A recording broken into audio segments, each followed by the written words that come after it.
Topic हम discuss करने जा रहे हैं, दैट इज़ पीएम धन धान्य कृषि योजना। पीएम धन धान्य कृषि योजना जिसकी स्टार्टिंग हुई थी यूनियन बजट 2025-26 में इसको इंट्रोड्यूस करा गया था। और अब देख लेते हैं इसके ऑब्जेक्टिव्स क्या क्या है। तो सबसे पहले ये जो स्कीम है वो 1.7 करोड़ फार्मर्स को इंक्लूड करेगा, उनको सपोर्ट प्रोवाइड करवाएगा, जो कि टोटल पॉपुलेशन का 86% है। और ये फार्मर कौन से होंगे? जिनके पास लेस देन 2 हेक्टेयर लैंड है, वो फार्मर को इंक्लूड करेगा। उसके बाद में इसका ड्यूरेशन देख लेते हैं कि कितने टाइम के लिए ये स्कीम है। तो ये स्कीम है 6 ईयर की है, जिसमें 2025-26 से लेकर 2030-31 तक। उसके बाद में कि क्या स्पेशल है स्कीम में, तो स्पेशल ये है कि ये जो स्कीम है वो 36 जो एग्रीकल्चर स्कीम से पहले से जो 36 एग्रीकल्चर स्कीम्स चल रही है 11 मिनिस्ट्रीज़ की, उन सबको कंसोलिडेट करेगा, यानी एक साथ लाएगा। कौन कौन सी स्कीम? जैसे कि पीएम किसान स्कीम, जिसमें कि इंस्टॉलमेंट में असिस्टेंस दी जाती है। उसके बाद में है पीएम फसल बीमा योजना और पीएम कृषि सिंचाई योजना। उसके बाद में है मिनिस्ट्री, कि कौन सी मिनिस्ट्री के अंडर ये स्कीम है। तो ministry of agriculture and farmer welfare, ये जो मिनिस्ट्री है इसके अंडर में स्कीम है।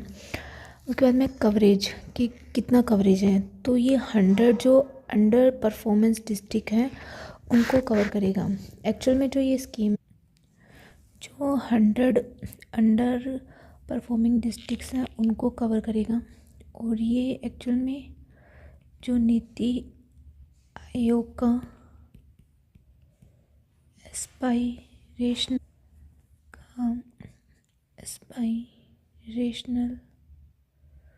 डिस्ट्रिक्ट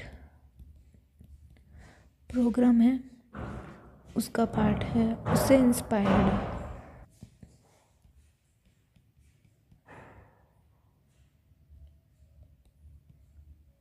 एस्पायरेशनल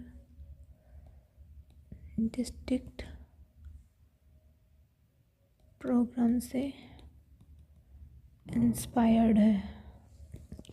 उसके बाद में फाइनेंशियल यानी कितना खर्चा, तो 24,000 करोड़ रुपए 6 ईयर के लिए इसमें दिए जाएंगे। और इस 24,000 करोड़ में भी जो 40% है वो सब्सिडी से आएगा, 30% है वो इंफ्रास्ट्रक्चर को, 20% लोन के रूप में दिया जाएगा और 10% ट्रेनिंग मार्केट सपोर्ट के रूप में। उसके बाद में है बेनिफिशियरी, यानी ये पूरा अलग अलग टाइप से जो फाइनेंसिंग है वो की जाएगी।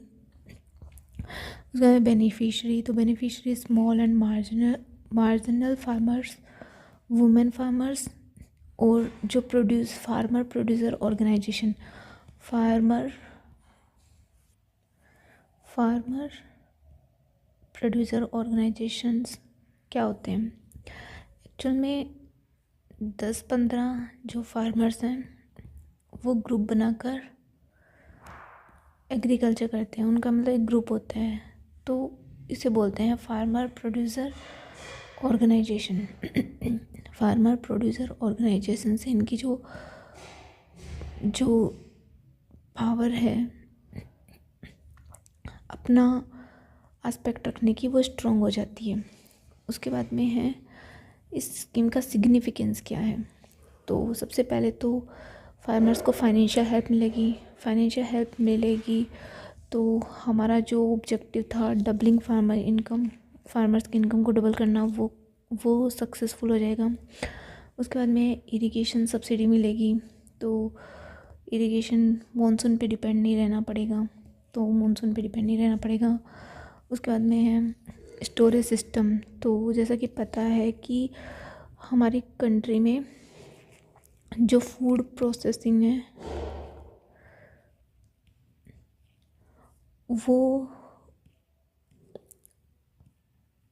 वो उतनी अच्छी नहीं है जितनी होनी चाहिए। तो फूड प्रोसेसिंग के लिए storage, cold storage warehouse बनाए जाएंगे, जिससे कि पोस्ट हार्वेस्टिंग लॉस कम होगा। उसके बाद में क्रॉप यील्ड बढ़ेगी, एक्सपेरिमेंट होगा, रिसर्च एंड डेवलपमेंट ऑब्वियसली। उसके बाद में है मार्केट एक्सेस, फार्मर मार्केट तक एक्सेस कर पाएंगे एनएम के through. Modern skill, global exposure, मतलब ग्लोबल लेवल पर जो हमारा प्रोडक्ट है, एग्रीकल्चर प्रोडक्ट, वो कम्पीट कर पाएगा। और ये सब इसके सिग्निफिकेंस हैं। इसके बाद में ऑब्जेक्टिव्स कि क्या क्या ऑब्जेक्टिव्स है। तो ऑब्जेक्टिव्स है मॉनसून पे डिपेंडेंसी कम करनी फार्मर्स की, और स्टोरेज बिल्ड करने, और ताकि पोस्ट हार्वेस्टिंग लॉस कम से कम हो। उसके बाद में फार्मर्स की इनकम डबल करना 2030 तक। उसके बाद में सपोर्ट वुमेन्स को, यूथ को, इनको सपोर्ट प्रोवाइड करना, मैकेनाइजेशन को प्रमोट करना, न्यू टेक्नोलॉजी इवॉल्व करना, इंक्लूड करना। उसके बाद में है प्रमोशन ऑफ ऑर्गेनिक फार्मिंग की प्रमोट करना, ताकि इंटरनेशनल लेवल पर हम compete कर पाएँ। उसके बाद में है सेल्फ सफिशिएंसी, जो कि इंपोर्ट को कम करेगा, स्पेशली एग्रीकल्चर इंपोर्ट को। तो इस तरह से हमने स्कीम के अनाउंसमेंट देखी, एम देखा, ड्यूरेशन देखा, मेन पॉइंट देखा, मिनिस्ट्री कवरेज, फाइनेंशियल आउटले देखा, बेनिफिशियरी देखे, सिग्निफिकेंस देखे, ऑब्जेक्टिव देखे। अब एक अच्छा सा कंक्लूज़न देख लेते हैं कि इस पूरी स्कीम को कंक्लूड कैसे करते हैं, क्योंकि आजकल स्कीम 10 मार्क्स में पूछ रहे हैं ना, तो कंक्लूज़न ज़रूरी होता है। तो कंक्लूज़न को PPG ऐसे देखते हैं। P से प्लानिंग, P से प्रोडक्टिविटी। प्लानिंग बन पाएगी जब सब चीज़ें कंसोलिडेटेड होगी, तो प्लानिंग अच्छे से हो पाएगी, प्रोडक्टिविटी इंक्रीज़ होगी, और एग्रीकल्चर ग्रोथ होगी, और सस्टेनेबल फार्मर वेलफेयर इंश्योर होगा। तो ये हमने देखी PM धन्य स्कीम 10 मार्क में कैसे सॉल्व कर सकते हैं। Thank you for watching.